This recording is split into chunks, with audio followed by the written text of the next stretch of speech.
எல்லாருக்கும் வணக்கம். Welcome to Selvi channel. இன்னைக்கு நம்ம ஒரு சூப்பரான மத்தி மீன் குழம்பு தான் பார்க்க போகிறோம். வாங்கி இது எப்படி செய்யலாம்னு பார்க்கலாம்.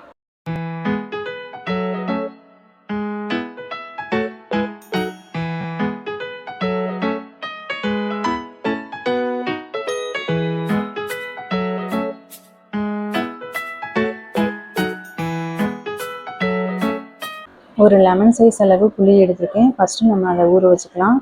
இதோட அளவு 25 கிராம். 2 மீடியம் சைஸ் தக்காளி நான் மிக்சியில் அரைச்சி எடுத்துருக்கேன். ஒரு 8 பல் பூண்டு இடித்து வச்சுருக்கேன். 3 டீஸ்பூன் அளவு குழம்பு மிளகாய்த்தூள், 1/4 டீஸ்பூன் அளவு மஞ்சள் தூள், 3 பச்சை மிளகாய், சிறிதளவு கருவேப்பிலை. மசாலா வறுத்தரைக்கிட்டு குழம்பு மிளகாய் தூள் 1/2 டீஸ்பூன் மிளகாய் தூள், 1/2 டீஸ்பூன் தனியாக, 1/2 டீஸ்பூன் அளவு ஜீரகம், 400 கிராம் அளவு மத்தி மீன். முதல்ல நம்ம மசாலா பொருட்களை அரைச்சி எடுத்துக்கலாம். ஒரு கடாயில் 1 டீஸ்பூன் அளவு நல்லெண்ணெய் சேர்த்துக்கலாம். இப்போ எண்ணெய் நல்லா சூடாயிடுச்சு. இப்போ இதில் ஜீரகம் சேர்த்துக்கலாம். ஜீரகம் ஒரு நிமிஷம் நல்லா பொரியட்டும். இப்போ ஜீரகம் நல்லா பொரிஞ்சிச்சு. 10 சின்ன வெங்காயம் சேர்த்துக்கலாம். இது கூடவே கொஞ்சமாக கருவேப்பிலை சேர்த்துக்கலாம். வெங்காயத்தோட பச்சை வாசனை போகிற வரை நம்ம இதை நல்லா வதக்கிக்கலாம். இப்போ வெங்காயம் நல்லா வதங்கி வந்திருக்கு. இப்போ 3 டீஸ்பூன் அளவு தேங்காய் சேர்த்துக்கலாம்.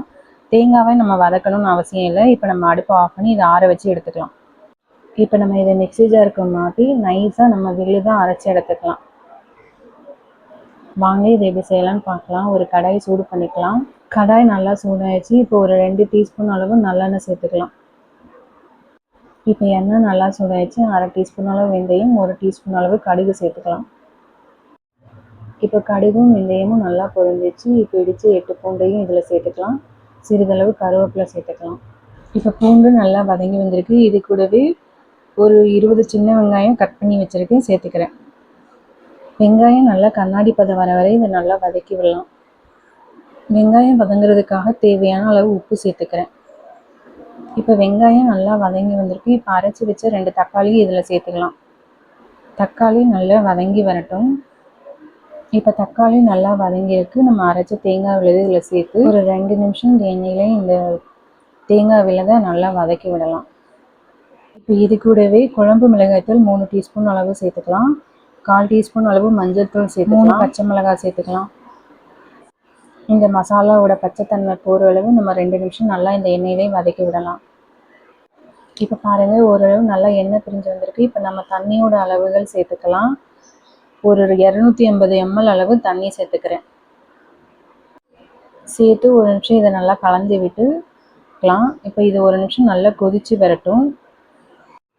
இப்போ நம்ம கரைச்ச புளியை இதில் சேர்த்துக்கலாம். வெங்காயம் வதங்குறப்பவும் நம்ம உப்பு சேர்த்தோம். இப்போ இந்த குழம்புக்கு தேவையான அளவு உப்பு நம்ம சேர்த்துக்கலாம்.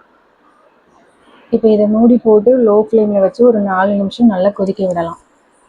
இப்போ நம்ம இதை ஓப்பன் பண்ணி பார்க்கலாம். பாருங்கள், எண்ணெய் பிரிஞ்சு நல்லாவே கொதித்து வந்திருக்கு. இப்போ நம்ம அடுப்பை மீடியம் ஃப்ளேமில் வச்சு மீன்களெல்லாம் ஒன்று ஒன்றா சேர்த்துக்கலாம். இப்போ நான் கரண்டி வச்சு மெதுவாக ஒரு முறை நல்லா கலந்து விட்டுக்கிறேன். இப்போ அடுப்பை மீடியம் ஃப்ளேமில் வச்சு ஒரு 3 நிமிஷம் இது நல்லா கொதிக்க விடலாம். இப்போ நம்ம இதை ஓப்பன் பண்ணி பார்க்கலாம். பாருங்கள், நம்ம போட்டிருக்க மீன் எல்லாமே நல்லாவே வெந்து வந்திருக்கு. அருமையான ஒரு மத்தி மீன் குழம்பு ரெடி ஆயிடுச்சு. கண்டிப்பாக நீங்களும் ஒரு முறை ட்ரை பண்ணி பாருங்கள். உங்களுக்கு இந்த வீடியோ பிடிச்சிருக்குன்னு நினைக்கிறேன். பிடிச்சிருந்தா லைக் பண்ணுங்கள், ஷேர் பண்ணுங்கள், கமெண்ட் பண்ணுங்கள், சப்ஸ்கிரைப் பண்ணுங்கள். மீண்டும் ஒரு பதிவில் சந்திக்கிறேன். நன்றி, வணக்கம்.